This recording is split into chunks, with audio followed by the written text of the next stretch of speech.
Pronto. Eu acho As convenções, pessoal, já está sendo transmitido ao vivo. As centrais eletricitários, cada um de uma categoria, mas é do setor privado, não tem ao vivo.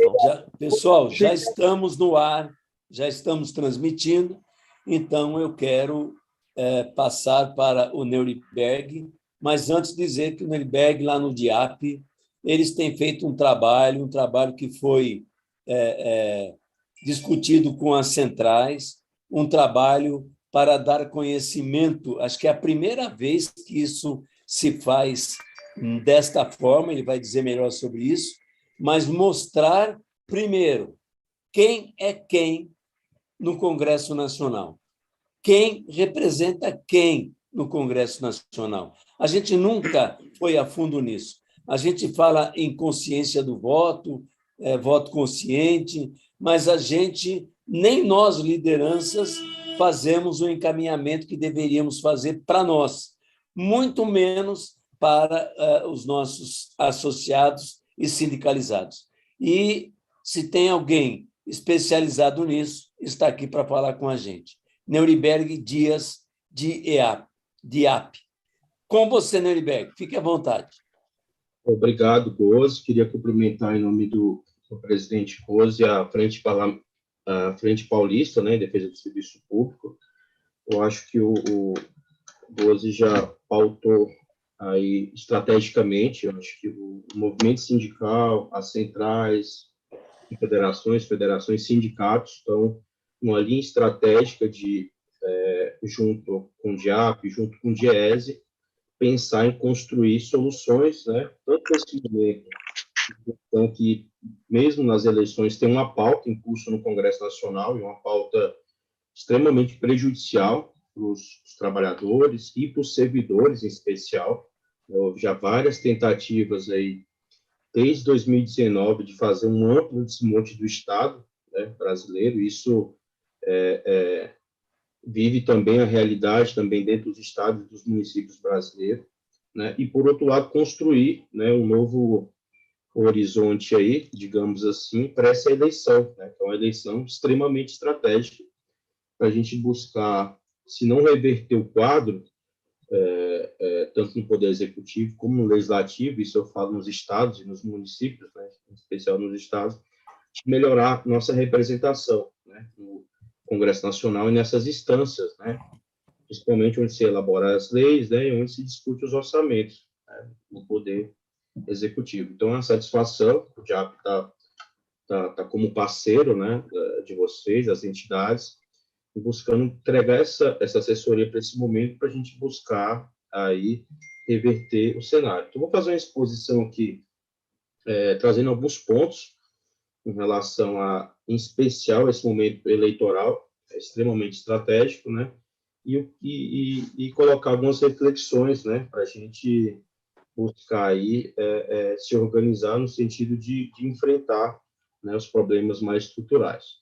Então, que eu vou tentar em 20, 30 minutos fazer essa exposição, Gozi, para a gente abrir para conversar, para as perguntas, enfim, para trocar algumas ideias. Então, aqui eu quero mostrar um quadro geral e que ele está sintonizado não só com a conjuntura atual, né, econômico-social, mas muito mostra o caminho que vai exigir da gente esse trabalho organizado para mudar esse quadro institucional, principalmente no Congresso Nacional e nas assembleias, né? Que é essa mudança estrutural que a gente está vivendo na economia, na tecnologia, que está afetando, em especial, o segmento servidor, da sociedade na ponta, né? O qual se atinge o servidor, se atinge na ponta a população que enfim, tem acesso aos direitos, né? O fato é que o Brasil passou por uma mudança nunca vista, do ponto de vista da legislação. Veja que, de 2015 para cá, você teve uma mudança de leis, através de aprovação de leis no Congresso Nacional, que está mudando, né? E hoje explica muito esse distanciamento do Estado em relação à sociedade, em relação à prestação de serviço público. Começou com a lei das estatais, né, em 2015, 16, então foi uma lei que reestruturou as empresas públicas, mas no sentido de incluir uma indução privada, uma gestão privada dentro das empresas, porque hoje a gente vê a disputa em relação aos preços. A Petrobras hoje, a composição dela, só tem trabalhador na composição, no conselho, que é uma lei ainda que preserva isso. Mas, depois da lei das estatais, você entrou conselheiro independente, você criou dispositivos na lei, criminaliza a participação política e sindical, ou seja, sindicalista. Se ele não tiver 36 meses fora da direção do sindicato, ele não pode ser indicado por uma diretoria ou por um cargo no estatal, mesmo tendo ali experiência, trabalho prestado, enfim, em relação a isso. Então, a lei, ela tirou a participação ou dificultou a participação social ou sindical das empresas estatais. A gente ainda tem a participação dos trabalhadores, mas só aqueles que seguem ali um critério muito rígido em relação à experiência na empresa, enfim, ou seja, da própria empresa. O fato é que veio a reforma trabalhista com impacto também no setor público, né, estimulando principalmente a terceirização no serviço público, né, ou até regras muito piores que aconteceu recentemente. O Congresso Nacional tem aprovado, né, a medida provisória 1099, que instituiu o trabalho voluntário para prefeituras, né? Ou seja, em vez de fazer concurso, né, ou contratações, do ponto de vista legal, fiscal, responsável, buscou ali pagar meio salário mínimo em contratos de até 2 anos para as prefeituras, tudo com olhar, né, na eleição. Veio a reforma da Previdência com forte impacto para os servidores, uma reforma que, do ponto de vista de contribuição, do valor da aposentadoria, do tempo de contribuição, tudo foi desfavorável em relação aos servidores e os trabalhadores da iniciativa privada. O próprio teto de gasto, que a gente está vendo aí, teve uma versão em 2016, uma versão mais recente, digamos, até pós-pandemia, a emenda constitucional 109, que cortou só do lado que precisa do serviço público, ou seja, só nas despesas correntes, né, e na receita corrente, ou seja, botou um limitador agora, que se atingir 95%, você tem que cortar recursos, né, se vai para a saúde, se vai para a educação, se vai para ações, né, e áreas, né, importantes do Estado.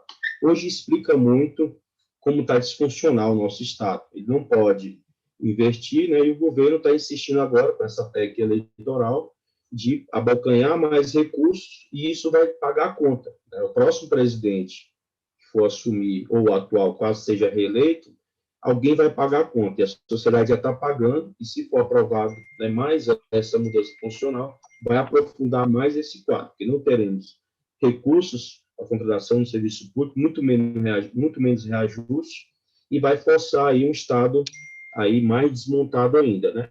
Além de reformas aí, né, do ensino, saneamento, privatizações.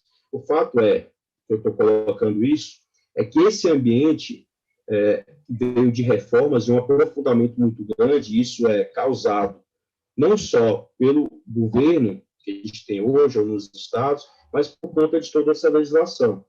Então, o desafio nosso, principalmente do movimento sindical, é entender que a luta tem que ser também nessas instâncias e melhorar a representação. Então, não basta só eleger um presidente. A gente tem que ter uma base, uma melhor representação no Congresso Nacional, que é lá onde a gente vai discutir para melhorar, né, ou reestruturar toda essa legislação que promoveu esse desmonte todo e está provocando essa carestia, como a gente tem visto. Então, pós-pandemia e as eleições de 2022, né, é o ponto estratégico, né, para que a gente tenha em mente que a disputa nas assembleias, enfim, na mudança da representação política, ela é fundamental para a gente combater, reverter, né, e mudar todo esse discurso de reforma do Estado que não está beneficiando, né? E é fundamental porque a reforma administrativa, ela está no centro dessa discussão. Por quê? Porque ela conclui o ciclo de reforma do Estado. Então, começou com a reforma trabalhista, começou com o teto de gasto, a reforma da trabalhista, a previdência e a administrativa é a que fecha o ciclo.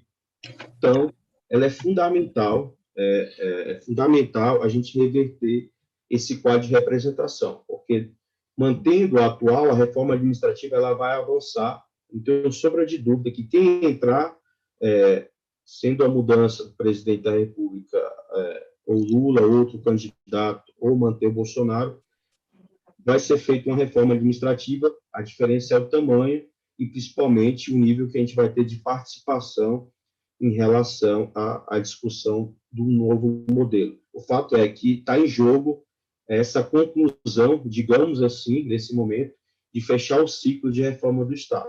Então, pode ser um ciclo que a gente consiga rever ou melhorar, ou um aprofundamento muito maior do que a gente tem visto. Então, fiz essa introdução para mostrar que, além dos temas provocados pela mudança estrutural nacional e internacional, economia, tecnologia, enfim, são modernizações muito importantes, mas há um contexto legal e regulatório que é muito diferente do que a gente viu no pós-constituinte. Então, você tinha um avanço tecnológico, você tinha um avanço social. Hoje, não. Hoje, principalmente, o atual governo se defende só a mudança tecnológica, mas sem uma compensação ou uma participação social nesses ganhos. Então, o fato é que está em jogo, o movimento sindical é ter essa leitura e um papel estratégico relevante, tanto atual, como eu comentei, ou pós-eleições. Então, o sindical, em especial, aqui são 5 dimensões que eu aponto necessárias para a gente buscar reverter e não deixar concluir esse ciclo de reforma do Estado, né? A gente buscar reconstruir o sindical. Então, de fato, vai exigir agora uma nova postura, não só olhar para a categoria ou base. Então, a gente vai ter que buscar esse trabalho plural, unificado das entidades sindicais para incidir, enfim, participar, dialogar, interferir no processo eleitoral. Ou seja no Estado para melhorar a composição e buscar lançar candidatos próprios, apoiar candidatos realmente comprometidos com os trabalhadores, com a sociedade. Então, vai ter que exigir, e a linha do DIAP, do Fórum das Centrais, é essa, de tentar unificar, né, e buscar, de forma unitária, consensual,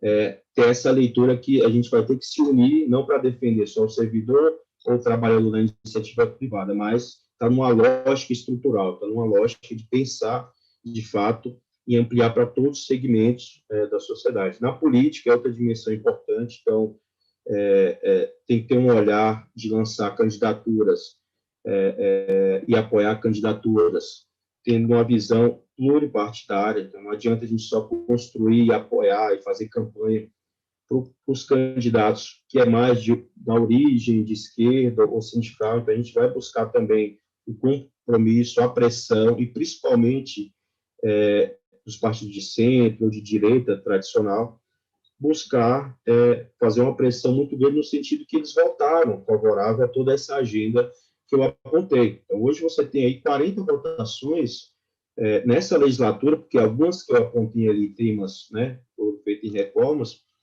foram na legislatura passada, mas na atual você tem temas aí que avançaram, não só o mundo do trabalho, que a gente resistiu muito, e dos servidores, mas avançaram em temas que têm impacto para a sociedade, né? O impacto a gente vê na alimentação, vê na moradia, vê no salário mínimo, vê em relação ao imposto, que é extremamente justo, carga tributária. Então, a gente vai ter que construir uma plataforma pensando mais amplo. O trabalhador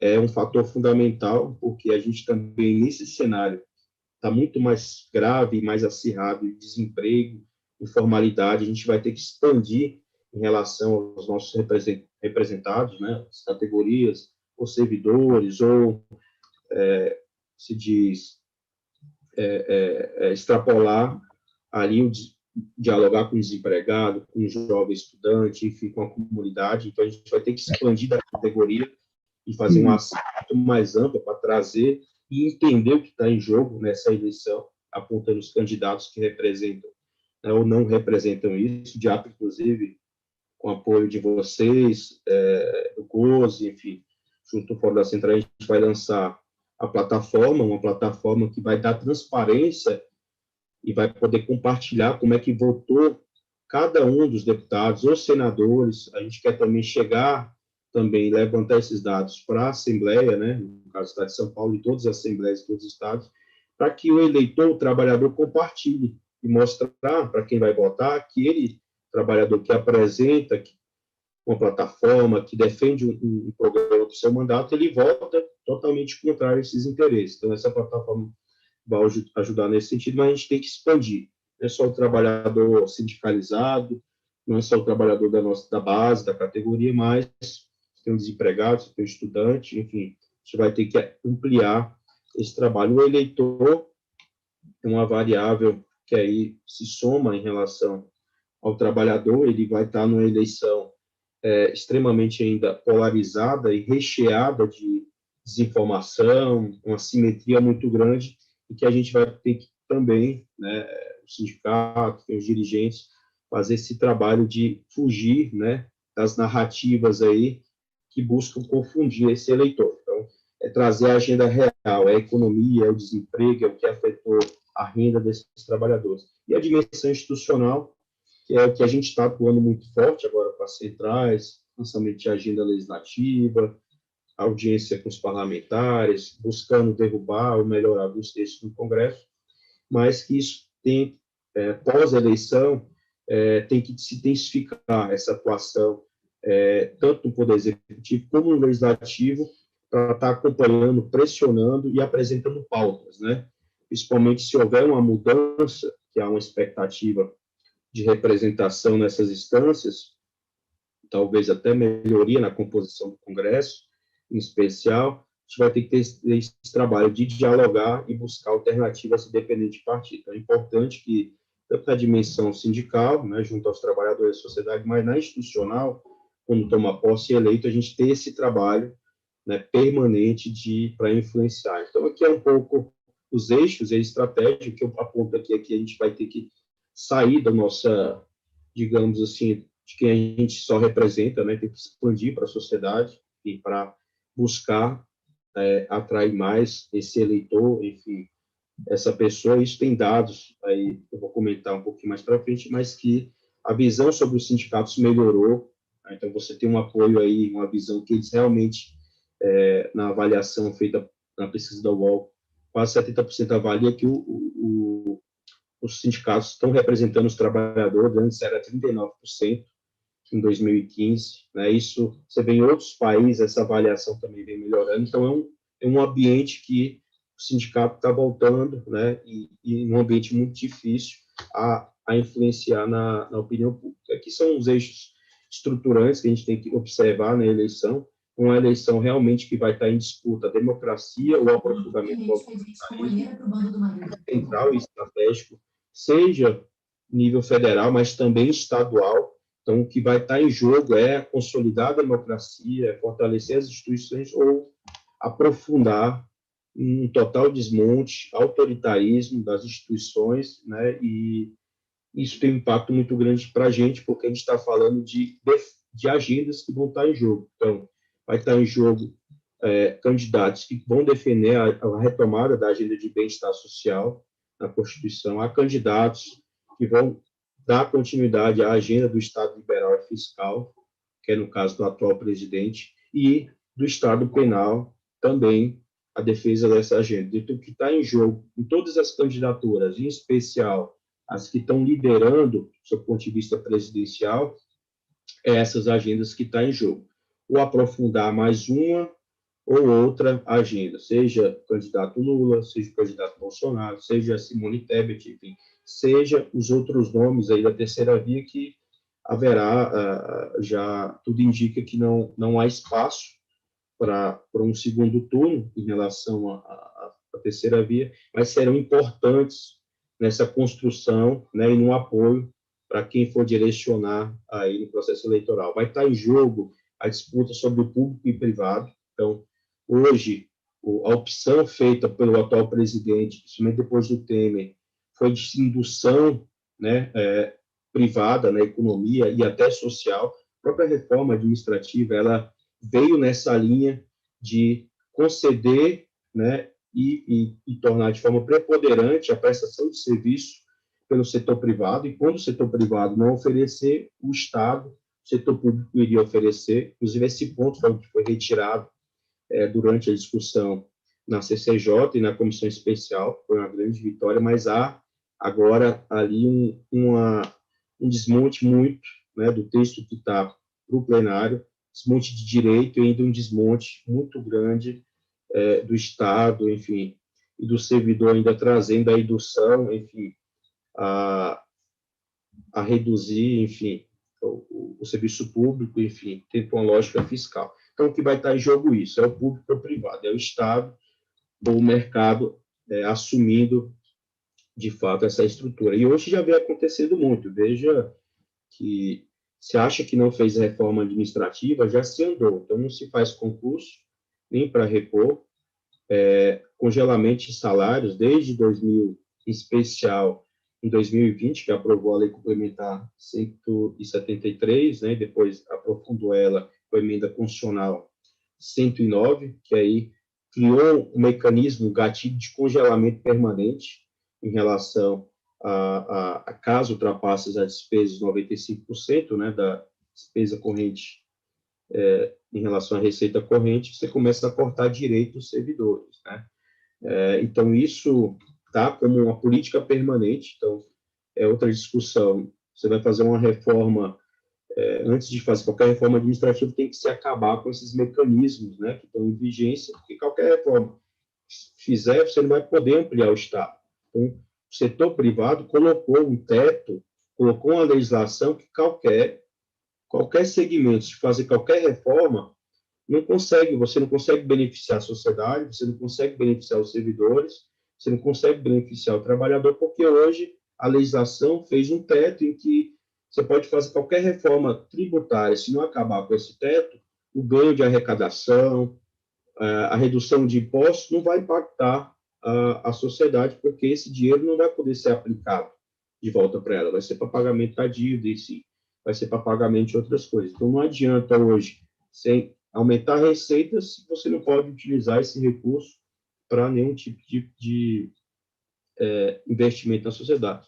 Vai estar em disputa se ampliar a participação social ou aprofundamento do fisiologismo. A reforma administrativa foi nessa linha. A polarização ou o sectarismo vai estar em disputa essas agendas e tem que ter um cuidado muito grande, porque eles dominam esse terreno em relação a isso, e os dois candidatos, né, hoje que estão liderando tanto do PT como do PL, vão buscar, principalmente do atual, trazer uma agenda que confunda aos problemas reais, como eu mencionei aí, um dos estruturantes, que é desviar, né, a importância do que se vive hoje em sociedade para instigar, enfim, os piores sentimentos, né, na sociedade e, consequentemente, não buscar apoiar, enfim, candidatos que realmente têm um propósito de resolver esses problemas. Então, o que vai estar em jogo é essa questão estruturante, a gente tem que observar bem,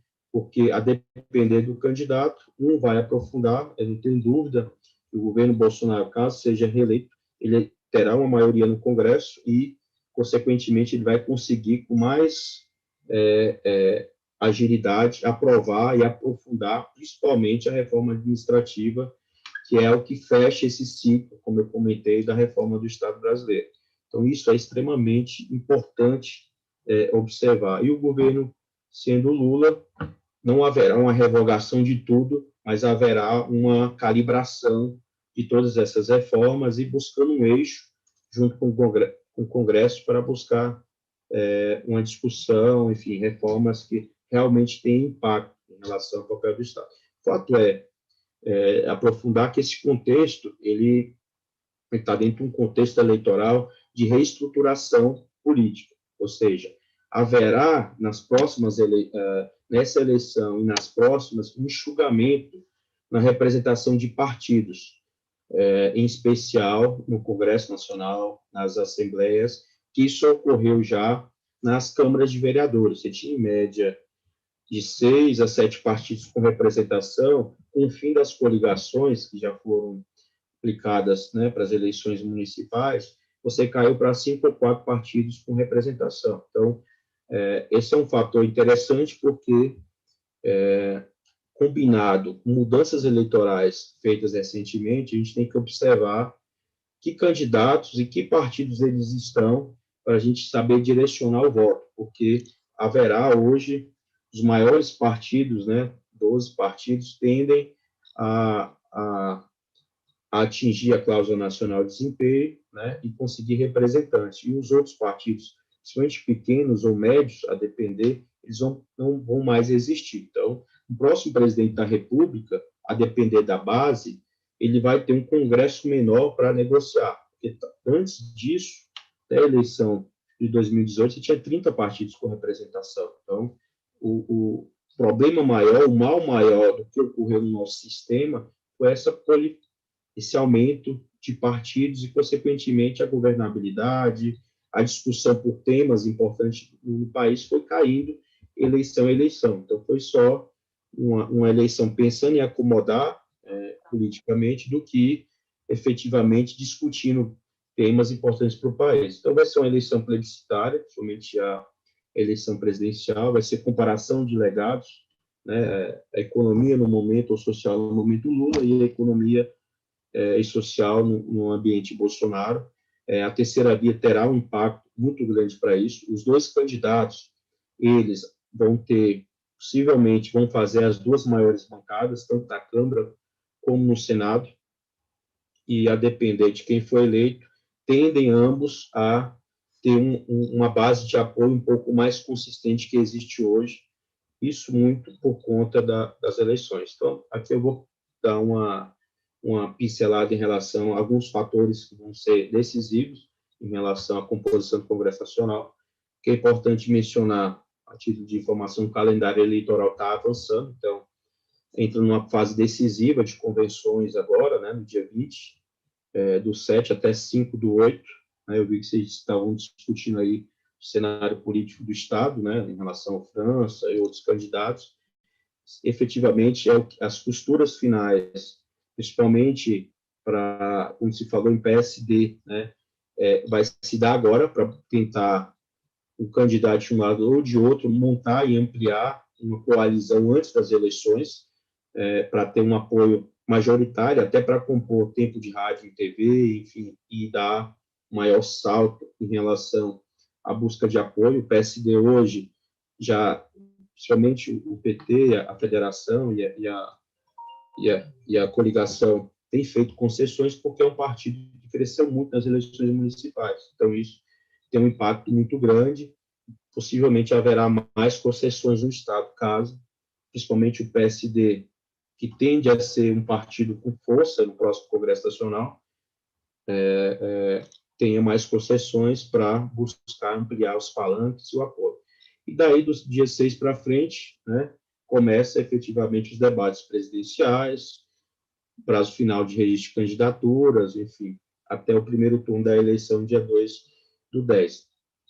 Então, era mais para pontuar que é um ano que vai ter um tempo menor de eleição, né, de campanha, e vai ser fundamental a gente entender um pouco essas regras para saber quem são os candidatos e quais vão ser os partidos competitivos. Aqui eu vou pincelar as principais mudanças que vai fazer essa reorganização política, inclusive aí na própria Assembleia, que os deputados estaduais eleitos. A mudança eleitoral que foi feita foi para reduzir partidos e empoderar os partidos já grandes. Né? Então, teve o fim das coligações, vai ser a primeira vez aplicada às eleições proporcionais, permitiu a criação de federações de partidos, em substituição às coligações que tinham ali, na sua essência, dificultava para o eleitor identificar em quem ele estava votando. Então, você apoiava um sindicalista ou um candidato que defendia os servidores, mas na mesma coligação que foi criada para tentar atingir o quociente eleitoral, você elegia ali um empresário ou outro candidato que pensava totalmente contrário ao candidato que a gente defendia e fez campanha para a eleição. Então, havia ali uma inconsistência imensa que foi, nessa eleição, acabou esse mecanismo. O fato é que isso favorece na nossa dimensão sindical e de participar mais nas eleições, é que os nossos candidatos, né, a gente vai identificar claramente, e o eleitor também, que esse que você votou e o partido ou federação que está vinculado, ele vai ter mais chance de ocupar as cadeiras, né, e não eleger, né, outros nomes que não representam e têm votado, né, contrário à nossa agenda dos trabalhadores, dos servidores, da sociedade de forma geral. Então, isso vai ficar muito claro quem a gente não quer reeleger e quem a gente quer eleger. Então, a plataforma, inclusive, é dentro dessa concepção. A gente mostra, olha, esses aqui, eles não merecem ser reeleitos, a gente vai fazer uma campanha muito forte para não eleger. E a esses que representam, né, nossos interesses, a causa, enfim, tenha essa preocupação, a gente vai apoiar. Então, independente de partido, né, independente de fazer nem campanha nem para um ou para outro, mas o eleitor hoje, ele, digamos que ele vai ter mais clareza em quem ele vota, né, do que antes, por conta das coligações. A cláusula de barreira, como eu comentei, vai reduzir a quantidade de partidos, então, cada partido tem que ter 2,5 dos votos válidos em nível nacional, então, consequentemente, aí, partidos vão perder representação no Congresso Nacional e outros vão ampliar, né, o seu poderio no Congresso Nacional.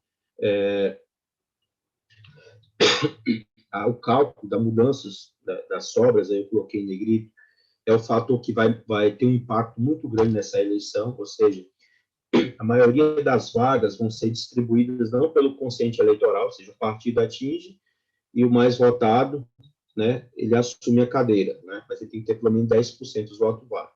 Hoje não. Hoje, sem coligações, né, e essas sobras, que antes não exigia nenhuma votação mínima, nem para partido e nem para candidato, que hoje, só para vocês terem uma ideia, a Câmara dos Deputados tem 513 deputados. Anterior, em 2018, 250 cadeiras foram ocupadas por essas sobras, ou seja, o mais votado e o partido que atingia a média ocupava essas cadeiras, independente de desempenho. Hoje, não. Hoje, esse mesmo impacto vai acontecer na Assembleia Estadual. Boa parte das cadeiras vão ser distribuídas por um sistema novo, que é esse das sobras, que vai exigir que o partido tenha 80% da votação e o candidato 20%. Então, ou seja, aqueles com baixo desempenho, a depender do partido, sem sombra de dúvida, vão estar fora, né? Não vão compor ali e conseguir ser eleito no Congresso Nacional. Ou seja, partidos aí mais conhecidos, né, com puxadores de voto, enfim, com um número maior de prefeitura, mais recursos, enfim, vai ter uma chance maior de eleição do que aqueles pequenos, né, os nanicos, né, que entravam ali puxados por conta das coligações. Então, vai ter mais vagas disputadas nesse sistema e os mais votados dentro dos partidos com desempenho vão ocupar essas cadeiras. Então, isso prestigia aí os partidos grandes e aqueles candidatos com mais potencial eleitoral. Então, há uma tendência dessa regra, inclusive muitos que votaram nela, não serem reeleitos. Então, a gente vai ter um mapinha que a gente vai divulgar depois, está de São Paulo, quando sair as candidaturas. Olha, a tendência é que o partido A, B, C façam tantas cadeiras no Estado. Esses aqui há uma tendência de não fazer cadeiras. Por quê? A expectativa de bater, né, de atingir essa distribuição mínima. Tanto o partido, né, ter os votos, como o candidato. Isso vai ser importante, por quê? Porque a gente vai saber quem os candidatos nossos estão dentro ou não desses partidos que vão ter melhor desempenho para a gente direcionar a campanha, né? Para não reeleger aqueles com maior condição e a gente conseguir transferir de voto para os nossos partidos que podem ser impactados em relação à reforma. Acredito que dos partidos de esquerda, o que a depender de nível nacional, o PSOL, né, e o Rede, que está mais próximo, terá um impacto maior. O PCdoB está na federação, junto com o PV e o PT, né, o PSD e o PDT, nível nacional, também vai ser afetado, talvez o PDT tenha um impacto maior. Do outro lado também, ou seja, todos os partidos, até do Centrão, serão impactados pela regra. Aqui é só um gráfico mostrando a renovação no Congresso Nacional. Historicamente, a gente sempre teve na linha de 49% de renovação. Há uma expectativa, a depender do registro de candidatura, de ter uma renovação até um pouquinho maior do que tem hoje, ou menor, que é uma tendência muito forte. Por quê? Porque essas regras que foram modificadas, elas dão preferência para quem hoje está em mandato, né? Quem vai disputar a reeleição. Como dificilmente um novo candidato, ele vai ter, primeiro, os recursos vão ser consumidos por todos os candidatos à reeleição, a nível estadual ou federal, em média é 1 milhão, 1 milhão e 500, para quem vai estar disputando a reeleição. Eles já têm uma estrutura de mandato, né, com recursos de fundo, recursos de gabinete, em relação à contratação de pessoal, as emendas individuais, ou de bancada, ou de relator impositivo. Então, quem vai disputar a reeleição hoje tem uma vantagem muito grande a quem vai tentar disputar pela primeira vez o mandato, porque essas regras vão exigir desempenho mínimo, né, tanto para o partido como para o Estado, como para o candidato, né. Aqui eu não vou entrar, aprofundar, mas as eleições de 2022 pode, como eu mencionei, tende a ser menor ou maior, a depender das candidaturas, né, mas talvez não tenha uma renovação muito grande. A gente tem uma expectativa que a esquerda, todo presidente da República, assim como ocorreu com a eleição de Bolsonaro, ele trouxe uma bancada, né, elegeu uma bancada maior de representantes do governo no Congresso Nacional. Assim como aconteceu com o FHC, assim como aconteceu com Lula. Dilma foi menor, porque pegou o legado, enfim, deu continuidade. Bolsonaro aumentou a sua bancada e, consequentemente, agora nesse cenário, com a eleição do presidente Lula, a esquerda tem ali, por conta dos palanques dos estados, por conta das novas regras, possa aumentar entre 10% e 15% da sua bancada no Congresso Nacional. Então, sempre aconteceu isso. O ambiente político tende a ser de renovação, né, como eu mencionei, em relação à presidência da República, só que tem dois fatos que a gente tem que observar nessa conjuntura atual. Nenhum presidente da República, pós-Constituição, que disputou a reeleição, ele não perdeu a eleição, todos foram reeleitos, né? Todos foram reeleitos, ou em primeiro turno ou em segundo turno. Outro dado que contrapõe a isso é que todos os candidatos que lideraram as pesquisas no ano da eleição foram eleitos. Então, o que vai estar em jogo é esse legado, são os nomes, né, o peso de cada candidato e o que cada um fez comparado na sua época de mandato, né? Não tenho dúvida, se Bolsonaro disputasse com algum nome que não fosse da política, ele estaria reeleito. Só que ele está disputando um candidato que aproximou 80% de apoio, mesmo passando por um momento de crise em relação a operações da Lava Jato, até anteriormente um desgaste pessoal, mas que agora é absolvido, enfim, né, tem essa discussão de corrupção, ela reduz aí esse impacto em relação à disputa, principalmente do candidato Lula. O fato é que, se não fosse o candidato Lula ou outro que aparecesse com experiência, com legado, eu não tenho dúvida que o governo Bolsonaro, com os recursos que ele tem, orçamentários, principalmente das emendas individuais, que agora elas vão direto para as prefeituras, e isso vai ser um mecanismo de compra de voto e de apoio das prefeituras muito forte em relação às últimas eleições, é um fator que teria um impacto e garantir a reeleição. O fato é que, hoje, esse mecanismo, principalmente a força que tem o presidente de recursos, não está garantido ainda, tiver nas pesquisas, os dados consolidados e por aí vai. Então, o fato é que a eleição, tanto o candidato Lula como o candidato Bolsonaro, todos estão defendendo que tem uma bancada de apoio no Congresso Nacional. Isso é estratégico, né, tanto para o Congresso Nacional como também em nível estadual, eleger governadores e eleger uma bancada estadual comprometida, porque essa conexão, principalmente estadual, é muito importante para o presidente da República. O fato é que, hoje, os dois candidatos eles têm forte potencial de eleger bancadas e a gente está dentro desse ambiente estratégico, de buscar ali ajudar, né? Ajudar em que sentido?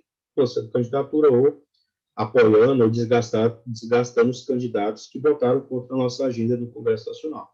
O fato é que Bolsonaro tem o centrão, chega, né, um número bem considerável de apoio. Então, o presidente da República tem 355 parlamentares ali hoje dentro do centrão, dando recurso para fazer campanha, é um fator de vantagem em relação ao presidente Lula, que tem uma base menor, mas tem um legado, enfim, tem estrutura de campanha, tem recurso para fazer a eleição, enfim. O que a gente imagina o Congresso pós-eleição? Como é que foi o Congresso pós-janela partidária? Ou seja, ele favoreceu muito, eu quero colocar aqui que ele favoreceu mais o presidente Bolsonaro do que o presidente Lula, que imaginava ali ter uma migração ou um apoio na sua candidatura mais para o partido. Veja que de 94 para cá, há uma tendência, já a gente vai antecipar uma tendência que eu comentei para vocês. Em 2022, a gente tinha 30 partidos com representação eleita, já caiu para 23 atualmente. O Senado de 22 para 17. Pós eleições com as regras novas e cada candidato que tem uma influência muito grande no legislativo tende a cair aí, sem sombra de dúvida, ter uma Câmara com 19 partidos. Seria uma redução histórica, né? Voltaríamos aí para 22 ou para 2002 ou anteriormente, em que você teria uma maior governabilidade e isso beneficia tanto a gente como a sociedade. Lógico, vai depender dessa qual vai ser a composição, né? E o Senado também uma queda de composição, inclusive o Senado ele tem sido mais próximo às nossas agendas do que a Câmara, né? Principalmente na gestão Lira, em especial. Então, a gente tem sido aprovado uma série de projetos na gestão Lira, ruins para os trabalhadores, para a sociedade, seja na agenda ambiental, enfim, dentre outras agendas, do que o Senado, que tem segurado, feito a discussão maior. Essas são algumas tabelas de bancada atual e futura, que eu vou mencionar.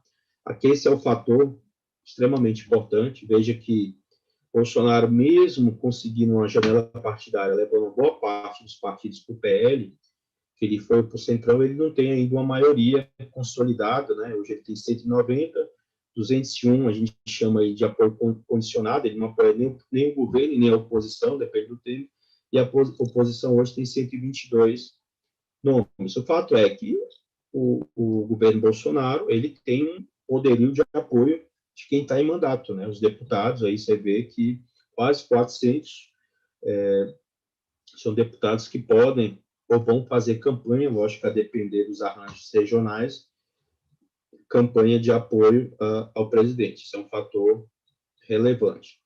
O fato é que ele não conseguiu ter uma maioria do ponto de vista de implementar a agenda, mas para a campanha, a depender, ele tem um fator hoje mais favorável, que tem uma boa parte do Congresso apoiando.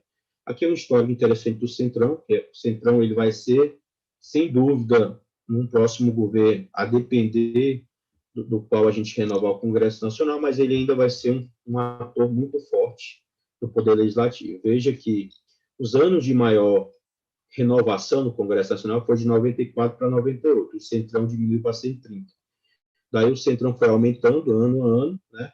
E a gente teve outro ambiente de renovação no Congresso em 2018. O Centrão caiu para 198 composição.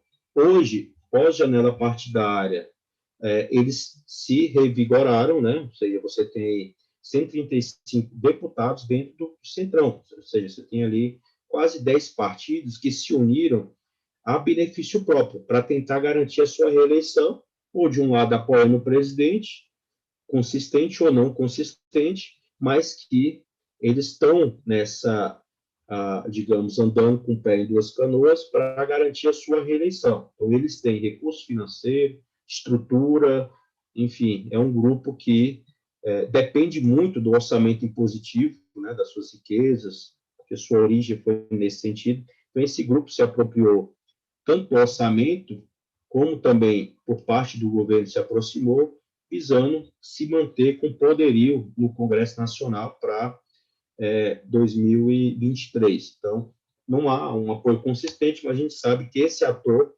dependendo de quem seja o presidente da República, ele vai ter força no futuro Congresso Nacional. E aqui, para encaminhar para o encerramento, aqui é um fator que explica muito, é lógico que a esquerda ou o segmento sindical nunca teve uma bancada muito forte no Congresso Nacional. Talvez, na última legislatura, a gente conseguiu ali ter 122, né, voltado à oposição, né, porque, na verdade, hoje a disputa não se dá muito por partido e nem por linha ideológica, é oposição ou governo, né? Basicamente, for ver historicamente, aí, nas últimas legislaturas, se dá disputa menos por essa vinculação e mais a sua relação com o governo. A oposição chegou a quase 160, que a gente passou por um ambiente realmente difícil, um aprofundamento muito grande, um ataque muito grande, inclusive às entidades sindicais, né? Esse era o alvo muito forte, né? Principalmente pós-reforma trabalhista, que se pretendeu aprofundar, e a gente conseguiu resistir a esse ataque, né? E conseguindo ali, principalmente isso ocorreu porque a gente conseguiu eleger uma bancada boa em 2018. Só que a nossa bancada sindical, seja especificamente quem é vinculado for dirigente sindical, né? Seja do setor público ou privado, a gente reduziu, né?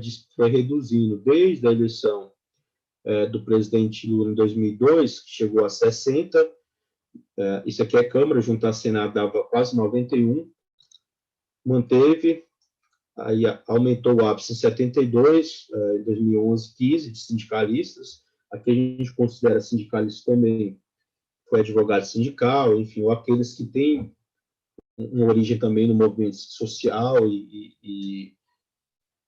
enfim, temas diversos, mas sempre está com a nossa agenda, mas foi caindo, né? E hoje nós temos somente 33 sindicalistas, ou para menos, digamos assim, né? Que nem todos estão efetivamente votando com a agenda do Congresso Nacional. Então, é urgente a gente reverter, imagino que dá sinais importantes, como eu falei, quando há na sociedade, e principalmente nos trabalhadores, uma visão que o sindicato tem uma importância para defender os direitos, né? Isso é importante. Se a visão da sociedade, em função dos momentos atuais, está mais próxima de centro-esquerda do que de direita, como antes, então a gente tem uma avenida para buscar ali intensificar esse apoio junto à sociedade para melhorar essa representação, né, nos poderes legislativos, né, seja federal, estadual. Principalmente, a gente vê uma renovação que vai mais na linha social do que sindical. Então, temas atuais em relação ao meio ambiente, em relação a gênero, em relação a cor, enfim, tende a ter, né, partidos, por conta das federações, tende a lançar, né, a buscar apoio a essas candidaturas. A gente precisa melhorar essa representação, porque, sem sombra de dúvida, quando você vai comparar, você tem aqui, do outro lado, veja que, em média, é mais de 200 parlamentares vinculados à bancada empresarial. Quando vincula a bancada empresarial, aqui a gente sabe que a maioria eles temas ligados aos servidores, temas ligados, especial, da agenda de mercado, eles, de um lado, apoiam e vai contra os servidores ou os trabalhadores de iniciativa privada, ou seja, eles têm aí quase 2/3 do Congresso Nacional, né, com representantes. Então, é um fator que, lógico que aqui, se você somar ex-servidores, a bancada da segurança, a bancada da evangélica, dentre outros, a gente consegue ampliar essa base de apoio, né? Mas o fato é que hoje ela é desproporcional, né, sob o ponto de vista até da sociedade, aí, enfim, por conta do seu perfil heterogêneo, enfim, então há uma subrepresentação muito grande. Concluir, que eu já comentei muita coisa, mas redução de partidos com representação, vai forçar a fusão de partidos que não atingirem a classe de desempenho, a reorganização partidária, então você vai estar bem definido, uma ala menos ideológica na próxima eleição, isso é um fator importante, principalmente do ponto de vista da agenda do atual presidente, né? Bancada do ódio, retógrada, enfim, e liberal. Então, você vai ter blocos aí centro-esquerda, centro e centro-direita ali circulando, saindo muito dos extremos, entre esquerda ou direita. Os partidos do centrão vai continuar com a maioria, em especial na Câmara dos Deputados, né? Tem uma tendência muito grande do PDT dar uma reduzida. Se houvesse criado federação, talvez potencialize isso. Mesmo com o Ciro, ele não consegue ter uma dimensão nacional do que se esperava. Ali, os 3 maiores partidos tendem a ser o PT, o PL, ou o PP, ou União Brasil, tende a dominar em vários estados. O Centrão vai ficar, né, ali PL e PP, e União acoplando, mas vai ter o Republicanos, o PSDB, enfim, como partidos aí médios, né, com força na casa. A presidência da casa há uma tendência muito grande de continuar com o Centrão, principalmente na reeleição do presidente Bolsonaro, mas porque eles vão conseguir tende a ter uma bancada ainda com força no Congresso Nacional. A esquerda ou a centro-esquerda só vai conseguir uma eleição caso fazer uma boa composição, assim como fez na eleição do Senado e nos primeiros 2 anos, na eleição da Câmara. Não que a gente concorde com a pauta do Rodrigo Maia, que ele defende uma reforma, inclusive, administrativa bem similar do que está na PEC 32, mas a gente conseguiu ali compromisso de não avançar com celeridade em várias pautas, e a gente até derrubou algumas, mas teve a grande derrota em relação à reforma da Previdência. E são números e projeções do DIAP sobre as novas regras, quem ganha, quem é favorecido ou não. Depois eu vou deixar com o Gozo e a equipe, enfim, para compartilhar a apresentação, mas são estimativas de bancadas, né, quem fariam as maiores ou as menores, né? Tem partidos aí, é uma tendência de ter 15 partidos com representação. Se você levar para o estado de São Paulo, tende a ter a mesma, por conta do tamanho do estado, a bancada, né, e o peso tende a refletir também na Assembleia.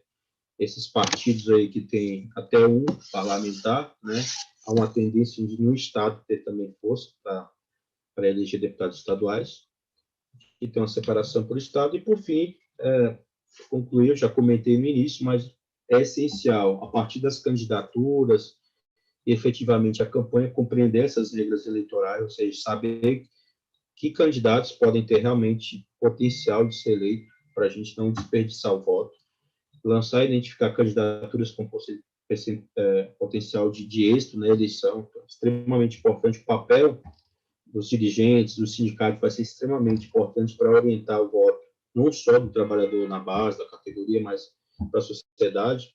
Entender o eleitor é fundamental. Então, buscar entender esse eleitor, o que ele quer. Então, os jovens, de um lado, estimulamos a campanha para os jovens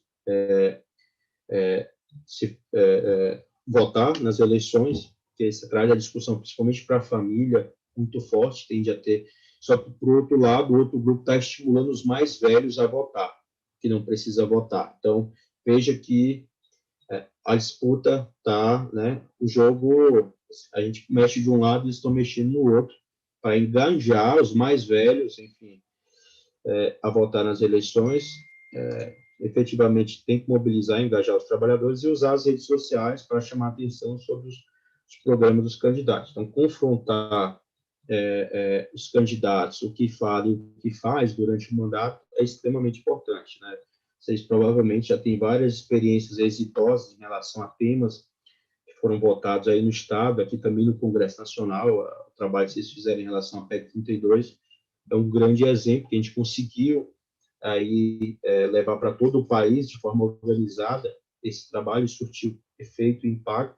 Além do ponto de vista de alterar a reforma, a gente freou, né, num ambiente extremamente estratégico na reforma. O fato é que para as eleições não vai mudar, né, como eu comentei inicialmente, a gente precisa buscar esse trabalho unificado, organizado, para reconstruir de fato o país e para a gente frear ou desacelerar aquela agenda que eu mencionei inicialmente, a reforma do Estado. Então, papel, eu não tenho dúvida, do movimento sindical, dos dirigentes, cada passo que vai iniciando a campanha é relevante e extremamente estratégico para a gente desacelerar todo o ataque que a gente vem sofrendo. Então, eu queria concluir aqui essa minha exposição, pedi até desculpa se eu me alonguei muito em relação ao tempo, mas eu fico à disposição para a gente conversar e dialogar, enfim, buscar estratégias, né? Aí ficar à disposição também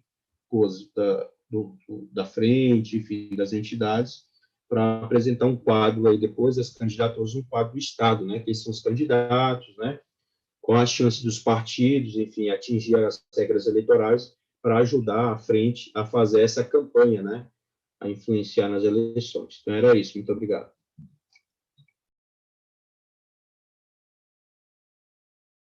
Você ligar o microfone, Gozzi.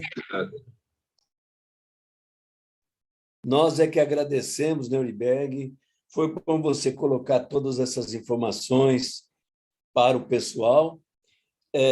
Eu vou fazer a primeira colocação, depois está aberto para quem quiser fazer perguntas. o Vomer até já levantou a mão. Aqui, Nuremberg, você tem pessoal da educação, da saúde, das universidades, do judiciário, enfim, é uma gama muito grande de entidades de servidores públicos. Bom, por tudo que você coloca, nós vamos ter um momento de grandes dificuldades na nossa representação, seja quem for o eleito na presidência, né? A nossa preocupação sempre foi dizer: nós temos que mudar o Congresso, nós temos que mudar neste momento são as assembleias legislativas. Mas claro que tudo leva a entender que eles criaram um caminho de legislação para ganhar reeleição e não para ter novos deputados. Isso é muito importante a gente entender. Segundo, o dinheiro é para a reeleição, não é? Então, essas verbas escondidas aí que os deputados receberam, na verdade, é um grande dinheiro para ser utilizado para a sua reeleição, não é? Ainda que se gaste muito com a verba partidária, a verba que vem do governo para as eleições, os que estão com o governo, eles estão já com uma verba até independente para se reeleger, né? Então, o nosso primeiro ponto, como você colocou, o que a gente tem ali é uma diferença enorme entre sindicalistas, ou eu vou chamar de representantes de trabalhadores, e aonde no serviço público é menor ainda, e em oposição ao grande número de empresários. Empresários que podem, até alguns deles, estar do nosso lado. Não é verdade que, por ser empresário, ele é contra o trabalhador, mas, por ser centrão, ele basicamente é a favor de um projeto de governo e não de Estado, e não dos trabalhadores. Então, eu vejo que parece que isso que é a minha pergunta para você, parece que o primeiro ponto nós temos que conhecer bem quem é quem que está querendo se reeleger. Este é a primeira pessoa que nós temos que trabalhar se vale a pena ou não ele ser reeleito. Então, trabalharmos isso com os nossos sindicatos, com as nossas associações, com a população o máximo possível. E os novos, a gente sabe quem é ele, né? Porque todos que a gente elegeu que estão lá, a gente não sabe de onde vieram. Sabemos que veio com muito dinheiro, sabemos alguns de onde vieram, até os que se dizem, alguns que se dizem progressistas, vieram com dinheiro empresarial, né, para trabalhar pela parte empresarial. Então, nós temos que saber os novos, quem são, de onde virão, como eles pensam, como eles trabalharam até hoje, por que eles querem ser candidatos, né? Enfim, como é que eles querem trabalhar com os trabalhadores, né? É uma coisa bem complexa. Você já colocou, de certa forma, que dificilmente teremos um centrão diferente. Concorda com isso? O centrão vai continuar com uma grande força. Concordo. Posso responder ou você acha que eu faço um resumo? Mas, enfim, já... Não, vamos ouvir as outras pessoas, aí você responde. Pode ser. Vomer.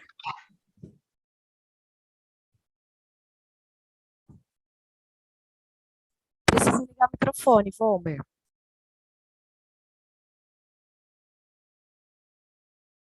Vomer está sem agora. Estava com dificuldade aqui. Nuremberg, muito prazer aí pela conhecê-lo e as suas ideias, que contempla muito o que a frente tem falado, uma vez que você costurou tudo o que nós pensamos e ainda nos deu umas informações que nós não tínhamos a respeito das regras eleitorais. E a primeira solicitação que eu faço é se você pode disponibilizar esse material para nós.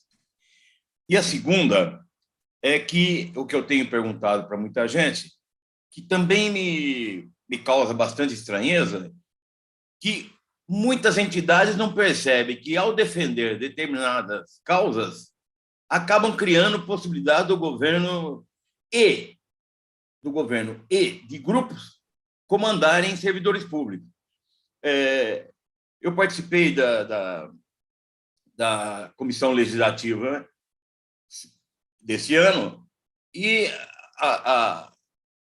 a entidade dos professores, através do Leão, que é um amigo nosso, inclusive, mas a gente não concorda nesse aspecto, defende, por exemplo, eleição para diretor de escola, quer dizer, descaracterizando totalmente o serviço público. E, com isso, possibilitando depois regras que já aconteceram no país que não deram resultado. Então, o concurso público devia ser muito mais rígido e devia também ser acompanhado durante 2, 3 anos, que é o que nós defendemos aqui no Estado de São Paulo para concurso para diretor de escola, e foi aprovado. E o governo aprovou porque nós apoiamos do jeito que estava. Pena que depois o próprio governo não dá continuidade na qualidade que a gente quer para quem presta serviço público. Queria saber sua opinião a respeito, considerando que a CNTE, por exemplo, é uma entidade que devia ouvir muito mais os outros, ao invés de propor algo que pode causar aquilo que os empresários estão querendo.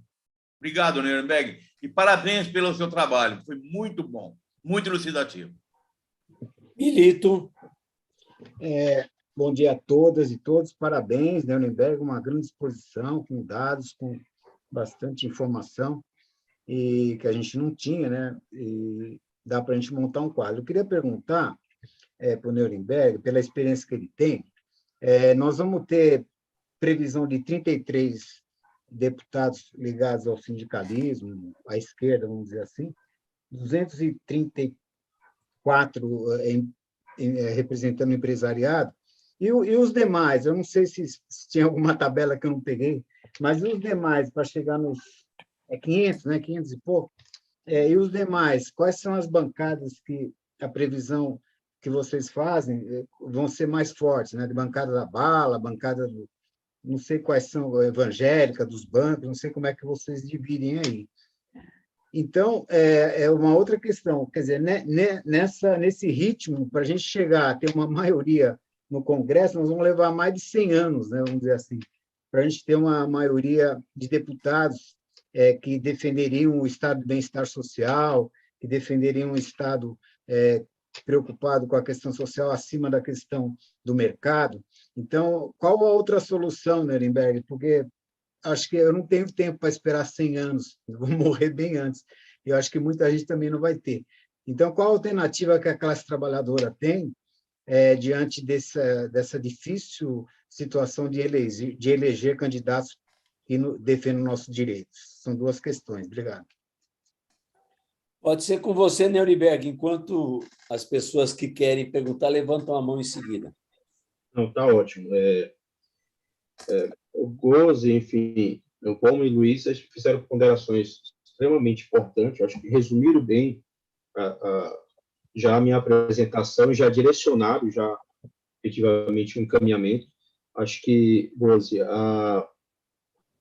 realmente o principal desafio da representação é o empoderamento que o Congresso Nacional tem, principalmente quem vai disputar a reeleição, que foram extremamente beneficiados pela reforma eleitoral e partidária, ou seja, quem vai disputar a reeleição, além de estar no mandato, já ter os recursos que já tem em relação às emendas individuais, esse orçamento secreto, como você mencionou, tem uma preferência do partido, né, em apoiar o seu candidato à reeleição, então isso ele já tem um grande diferencial, ou seja, as chances de reeleição, principalmente quando eu falo em Centrão, 135 parlamentares, é muito alto, eles têm ali efetivamente uma reeleição muito grande dos seus candidatos, né? Lógico que vários vão disputar, em média, disputam outros cargos, ou desistem, ou, enfim, e, obviamente, sobem, né, outros com a mesma, né, que o partido define, os grupos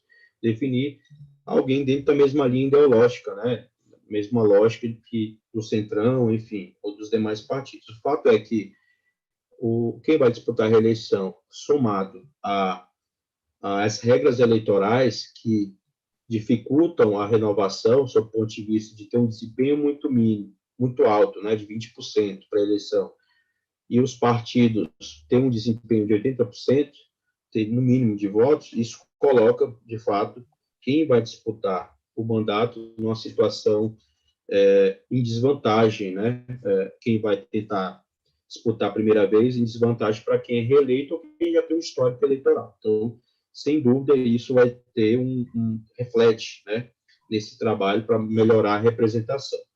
O fato é que há também uma expectativa, como eu mencionei, de que as candidaturas, né, e o ambiente político, como está para a renovação, a gente consiga aí, eu não tenho dúvida que o PL, mesmo tendo aí hoje a maior bancada, com quase 80 deputados, ele não vai reeleger toda essa bancada. Por quê?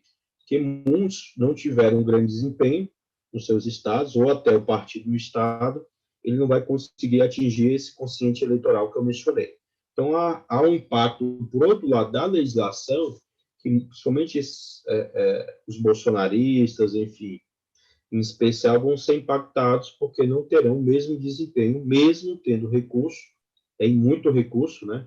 Que ter um recurso das emendas individual favorece todos os parlamentares. Por exemplo, esse ano, 16 milhões para cada deputado. A diferença é que as emendas de relator, que são mais 16 milhões, o relator decide quem vai prestigiar para, né, ter o apoio, né, o apoio ao governo, enfim, a maior fidelidade ao governo.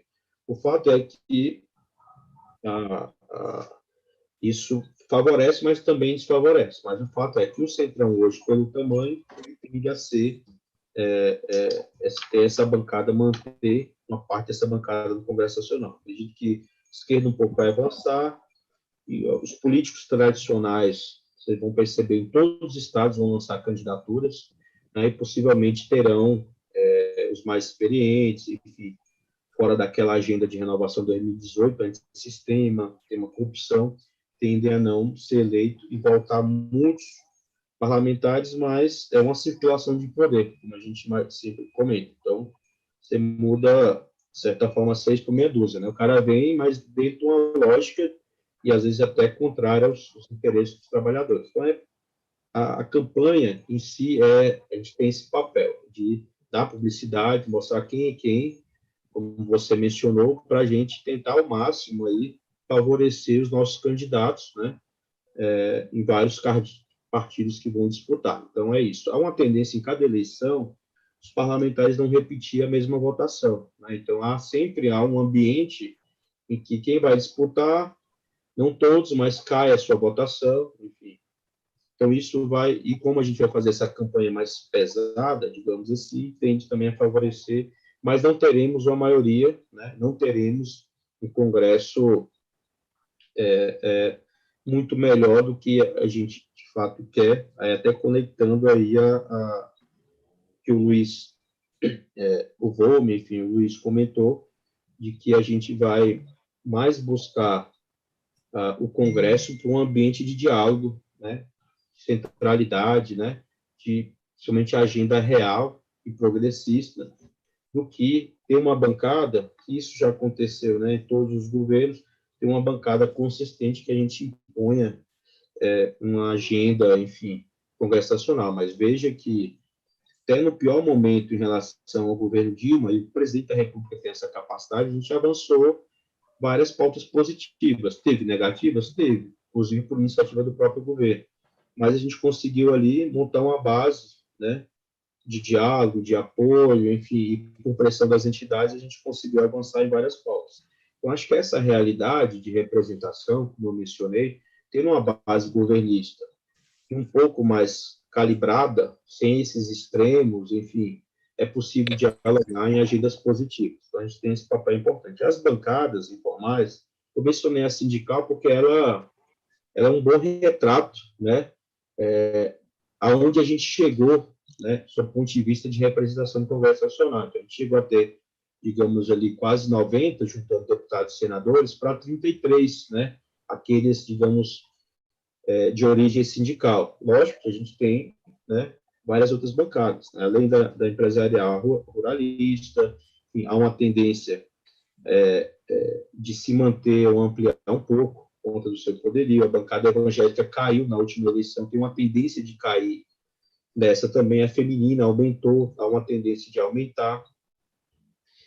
Bancada de parentes que a gente faz no DIAP, então haverá um aumento muito grande, talvez, dessa bancada de parentes, ou seja, filho, neto. Geralmente, aqueles que vão desistir da eleição sempre vão lançar ali um filho, um neto, uma esposa, enfim, tende a, naturalmente, né, essa bancada também se manter. Então, o fato é que as candidaturas, e talvez seja o fator determinante, tem uma renovação, isso impacta na eleição proporcional e, consequentemente, a gente consegue alavancar nossas candidaturas, né? Então, acho que isso que acontece em cada eleição.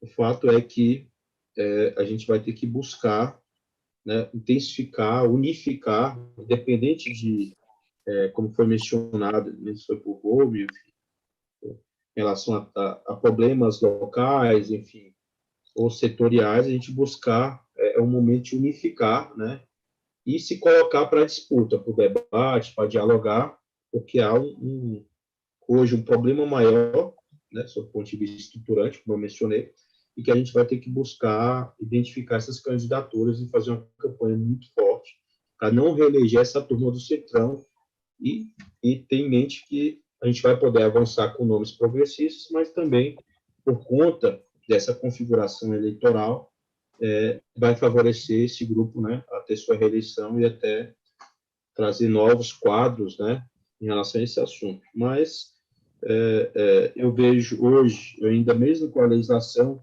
eu tenho uma visão menos pessimista do que 2018, na minha avaliação.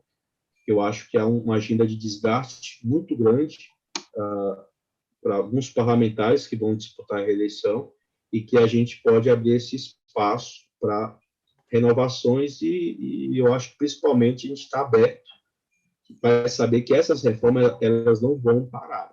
Eu deixo isso bem claro. Independente do presidente da República eleito, o Congresso, ele que impôs essa agenda de reformas, não foi o Poder Executivo. Então, desde 2002, com a eleição do Lula, o deslocamento da agenda de reformas antes era sempre via executiva, até porque tinha um poder muito grande de influenciar a agenda do Congresso Nacional. Depois, não. Esses setores, pode ver, setor empresarial, sob o ponto de vista da agenda, não ideológica, a gente compõe, né, deve compor, principalmente os pluralistas, os evangélicos, em especial policiais, enfim, se fortaleceram dentro do legislativo. E toda essa reforma que a gente viu aí, que eu mencionei, começou em 2015.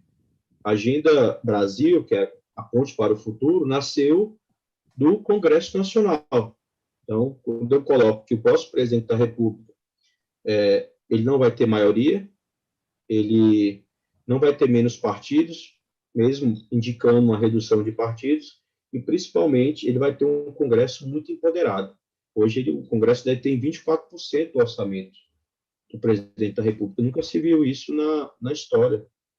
O Congresso está quase 60 bilhões de recursos de emendas acumulados no ano. Para vocês terem uma ideia, até 2014 não chegava a 2 milhões em gastos com emendas individuais. O Congresso não vai abrir mão disso, né?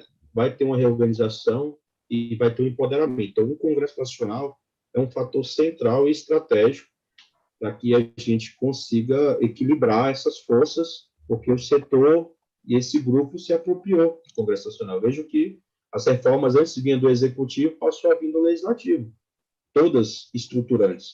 Então, era isso que eu queria, para finalizar, né, também mencionar. Lineu? Cumprimentar aí o Nuremberg, né, sempre preparado, trazendo uma análise importante para nós. E talvez a gente não tenha avaliado muito, né, com essa mudança na lei eleitoral, como vai ficar depois, né, o resultado. Isso começa a mudar bastante o xadrez. Foi muito bom você trazer isso para nós, além de toda a sua fala. Mas, Nuremberg, eu vou fazer uma colocação, talvez ela é um pouco, como que eu diria, um pouco complicado até para você responder, mas muito tranquilo. O que a gente tem observado? E aí, não só eu, mas aqui eu estou falando de uma posição minha. Nós temos tido dificuldade, às vezes, de emplacar um debate político sobre essa questão de forma unificada. E eu não estou falando aqui nosso grupo aqui, eu estou falando de uma análise nacional. Né? Quando a gente vai fazer o debate dentro do próprio movimento sindical, pelas centrais sindicais, ou das confederações, mas tudo vai para o nível, né, superior que as centrais sindicais. E aí, às vezes, a forma de encaminhar, a busca de oportunidade, eu estou tentando ser cauteloso para não ser muito direto, mas não tem como ser direto. Às vezes, tem ausência de democracia, né? Até mesmo os próprios partidos de esquerda, mas não os mais de extrema esquerda, mas tem ausência de democracia. Eu vou pegar um dado que eu fiquei puto da vida, falei para muita gente, continuo dizendo e digo aberto, né, que nós temos um conjunto de centrais sindicais que fica correndo atrás da CUT. A CUT é a maior central, com o maior respeito, me dou muito bem com todo mundo, mas eu estou fazendo um debate político. Aí, quando as centrais preparam o conclave e vai trabalhar, a CUT domina, e antes das centrais entregar para o Lula, a CUT já tinha entregado. Isso tem estragado o nosso movimento, tem prejudicado, né? Então, eu estou colocando isso para você porque eu sei que o DIAP tem um papel muito importante e vocês agem com muita cautela sobre essa questão, mas eu também me sinto nessa necessidade de que nós precisamos trazer essas coisas para o debate. Bom, eu só tenho um lado, né? Tudo bem, nós somos do lado da esquerda, nós somos do lado social, do lado dos trabalhadores.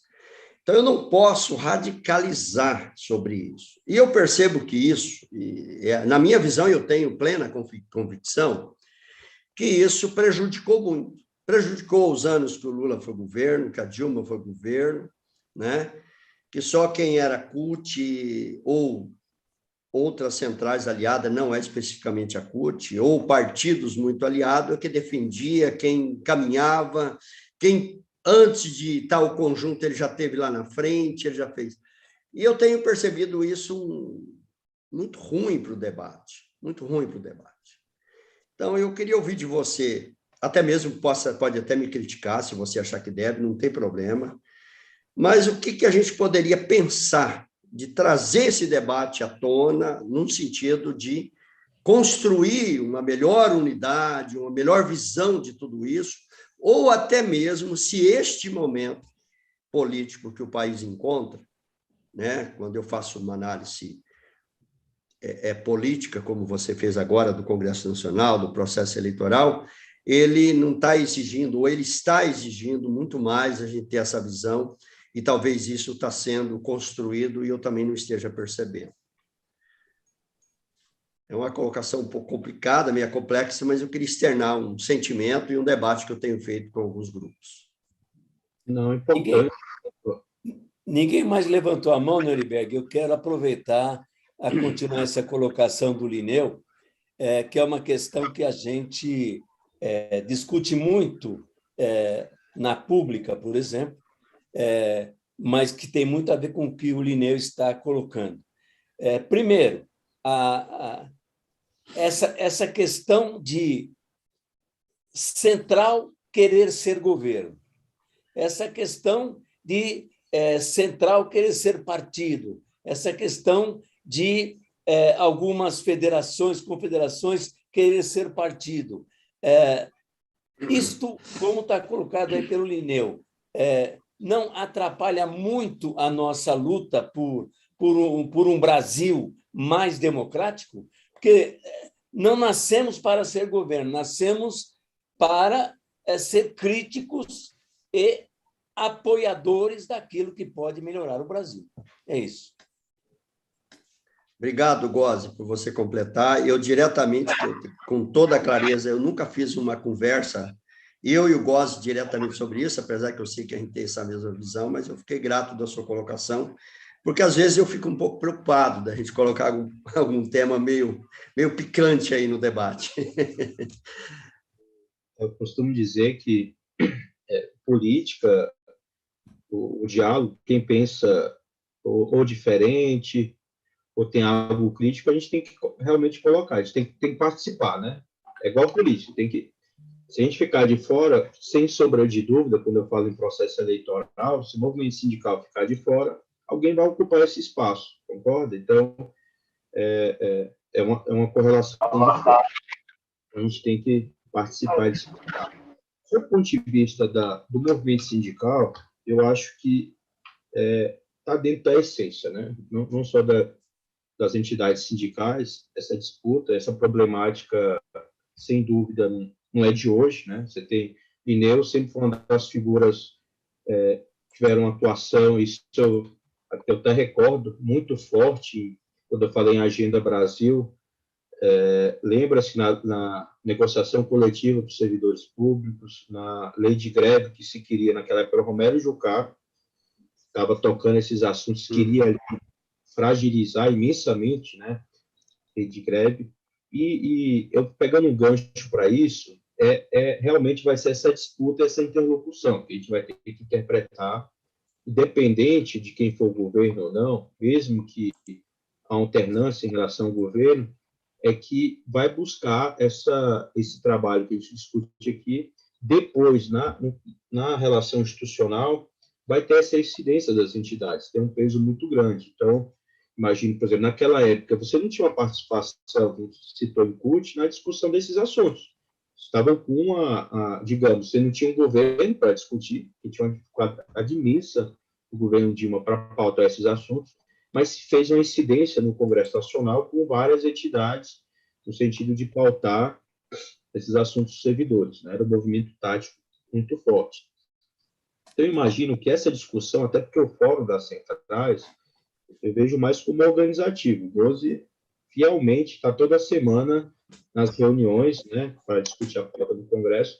Então, a gente busca, de fato, um trabalho organizativo, né? Essas disputas de incidência no executivo, ou no legislativo, ou de uma central ou entidade, buscar ali ter uma visibilidade maior, eu acho que está dentro de uma discussão que é política, é importante, mas eu acho que talvez seja o momento para andar junto, né? Entendeu? Essa discussão, pautar esses assuntos, porque a gente vai ter um Congresso novo, possivelmente a gente espera um governo novo, e que esse modelo a gente precisa realmente debater, pressionar, né, para buscar essa participação, essa maior participação de todo o movimento, né, ou no governo novo, e principalmente no Congresso Nacional.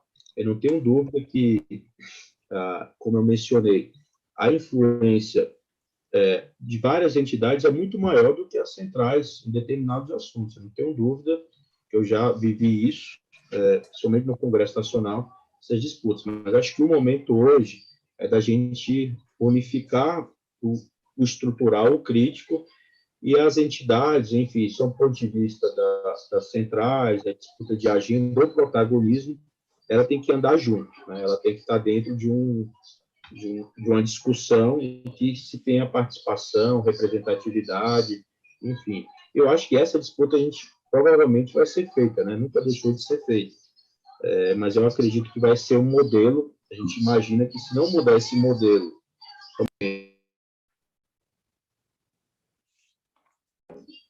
é um modelo, se a gente não abrir esse diálogo, principalmente na discussão de reformas que vai vir, pode pegar, de representação, a gente vai persistir em alguns erros que a gente viveu no Congresso Nacional. Vou dar um exemplo disso. Não só em protagonismo, mas eu me lembro a jornada de trabalho, a redução da jornada de trabalho, na época, todas as centrais tinham posição favorável, uma só foi contrária. Foi respeitada essa posição, só que a gente perdeu a redução da jornada de trabalho. Porque na época o Henrique Eduardo Alves tinha proposto reduzir meia hora por ano, né? 4 anos. Então a gente ia reduzir e uma central não quis e foi respeitada. Dentre outros assuntos, terceirização e vários outros assuntos, eu acho que é o que vai dar a dimensão, vai ser na disputa das pautas, entendeu, Lineiro? Para entrar não quero entrar a fundo, até porque vocês conhecem mais. Eu, como assessoria, hoje, como diretor do DIAP também, a gente busca sempre a pluralidade, buscar uma assessoria que agregue de participação, mas acho que as pautas vai sobrepor, na minha avaliação, a agenda vai sobrepor e vai forçar essa unidade, né? Pelo menos é o que eu espero, né? Mas, vendo alguns exemplos, houve a CTB, na época, quando eu falei da jornada, ela foi contra, ela queria 100%. A gente ficou sem nada, né? Então, as centrais ali naquela época avaliou que era para seguir isso e a gente perdeu ali, tá com 40 horas de jornada. Várias outras pautas ocorreu isso. Então, acho que as agendas, quando você vê a discussão de agendas, imagino que vai forçar esse diálogo, né, das entidades sindicais. Mas acho que é uma discussão que já teve, vai ter hoje e vai ter no futuro. Né? Acredito que vai mudar, né, essa discussão, mas acho que a pauta vai sobrepor e vai forçar, né, cada central, enfim, vai ter que buscar, dentro dos seus grupos, dialogar para buscar fazer um trabalho coordenado. Né? O DIAP tem construído muito isso, né? E não é um trabalho fácil, né? Tem que tentar o máximo da transparência, elaborar, enfim, todos, a agenda legislativa é feita totalmente de forma transparente, todo mundo avalia, sugere, enfim, discute o encaminhamento, só que daí para frente a gente, né, realmente aí não está, né, os dirigentes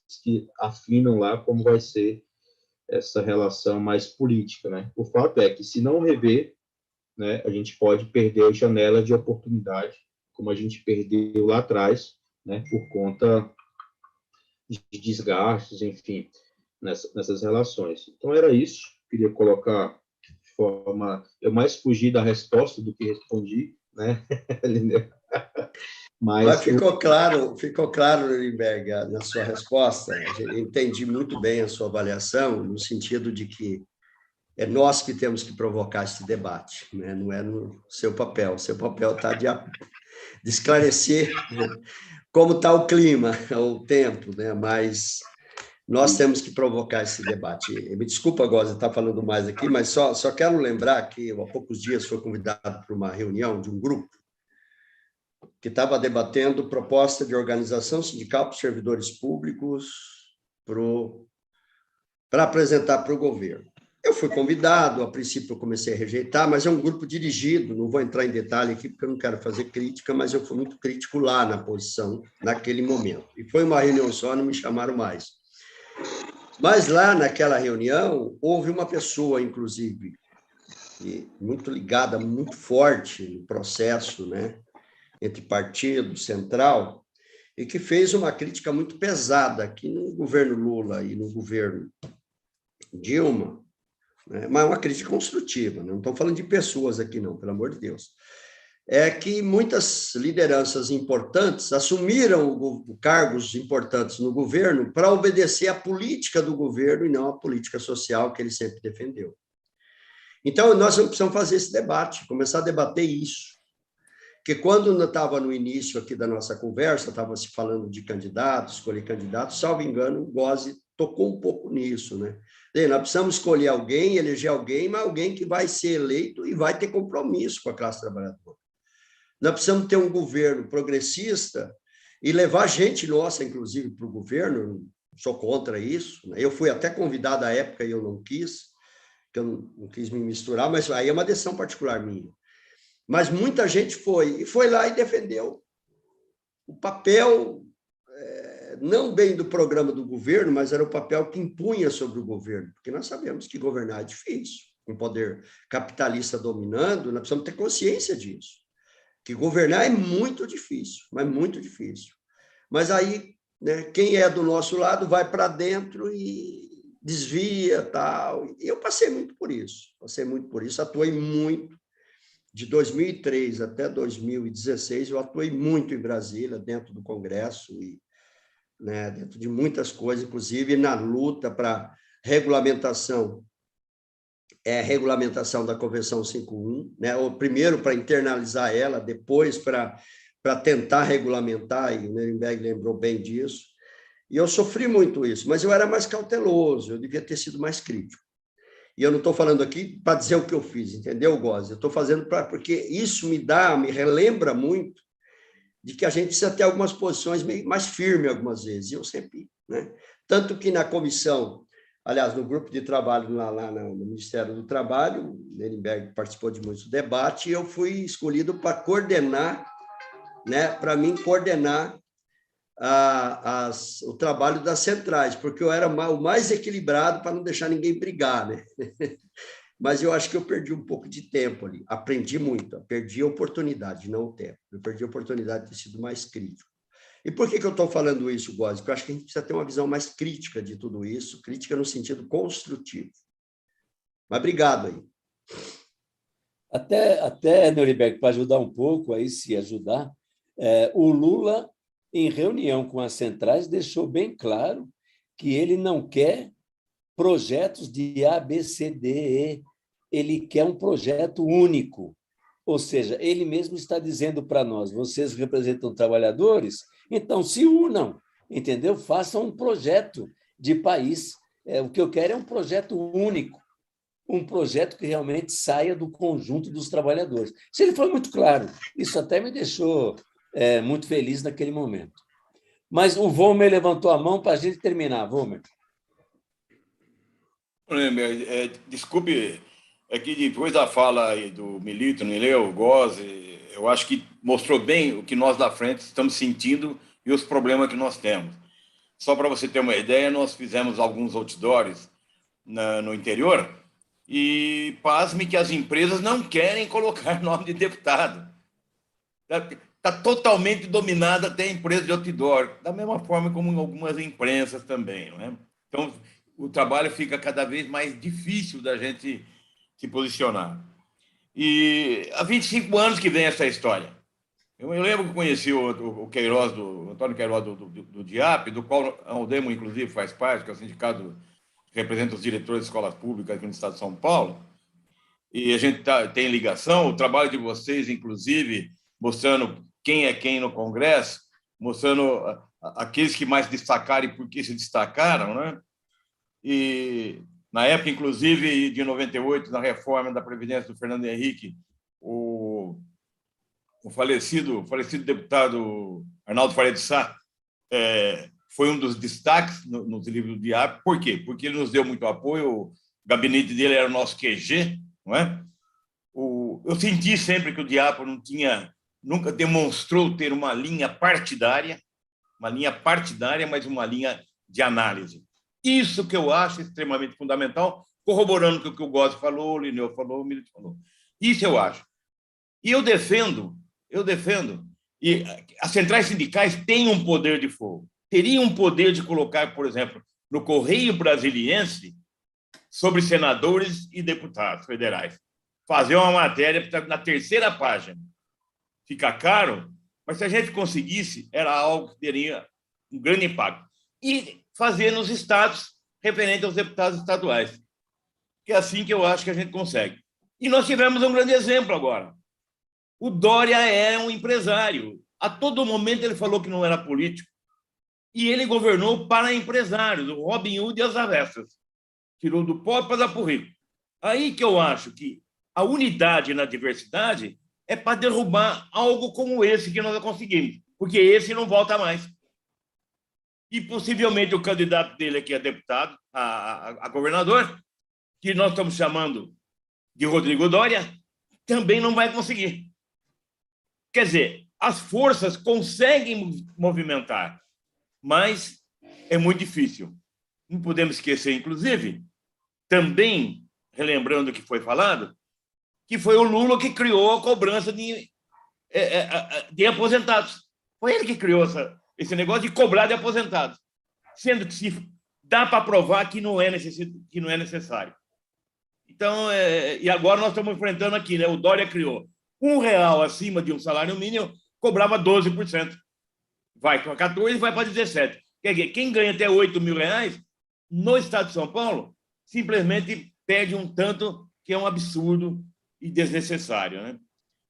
Foi mais um desabafo, mas Se quiser comentar, eu aceito. Obrigado. Desculpe. Neuriberg, quer comentar? Ou não? É apenas um desabafo aí.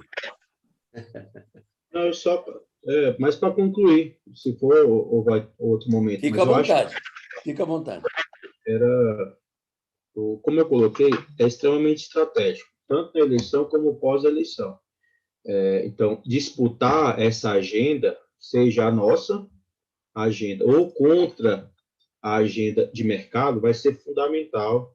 A gente passa por dentro da discussão política, né? Uma política partidária, sindical, né? Para estar dentro desse ambiente com proposta. Então, isso não vai ser diferente, né?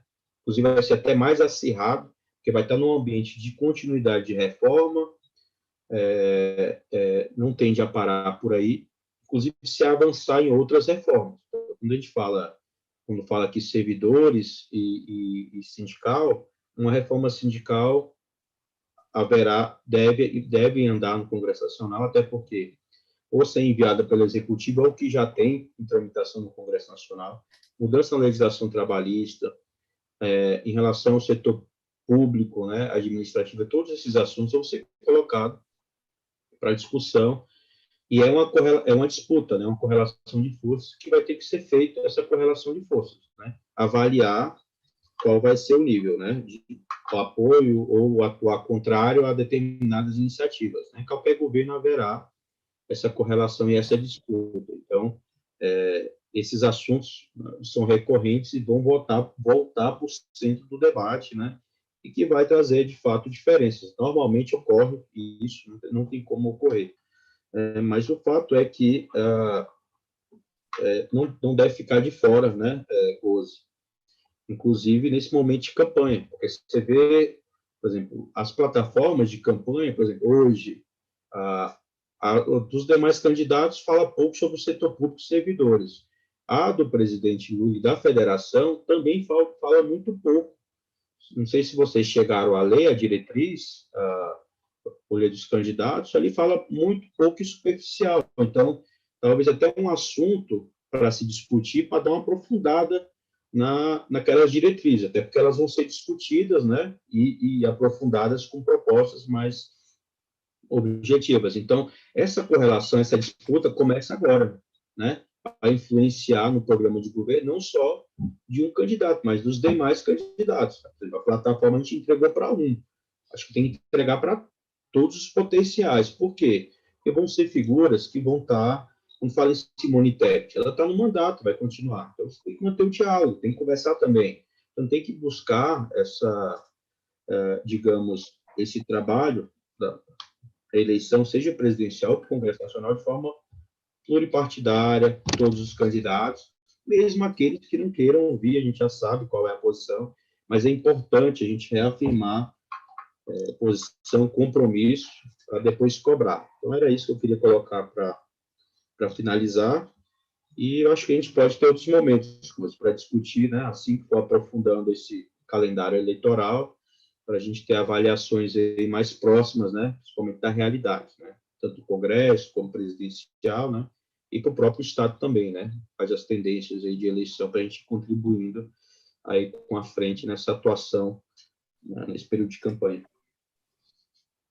Neuriberg, quero agradecer muito aí a sua presença, em meu nome, em nome da Pública, em nome de todas as entidades que estiveram aqui presentes. Acho muito importante essas colocações, essas informações todas, né? Você está no meio dessas informações, você conhece e nos trouxe realmente tudo aquilo que a gente, na maioria dos casos, desconhecia. Isso é muito importante para todos. E quero te agradecer, convidando todas as entidades a também estarem juntas no DIAP, né? Então, quem ainda não é filiado ao DIAP, faça o convite aí para que sejam. É uma instituição muito importante para nós e que vocês que vivem esse momento difícil de vida dos sindicatos e das federações, ajudar também o DIAP a viver junto com a gente e discutindo junto com a gente. Muito obrigado, Neuriberg, Nuremberg, e um grande abraço para você. Um abraço, Gozi. Cumprimento todos. Obrigado aí pelo espaço. E a gente vai continuar aí a conversar e ficar disponível para participar das reuniões. Um abraço para todos. Maravilha, obrigado.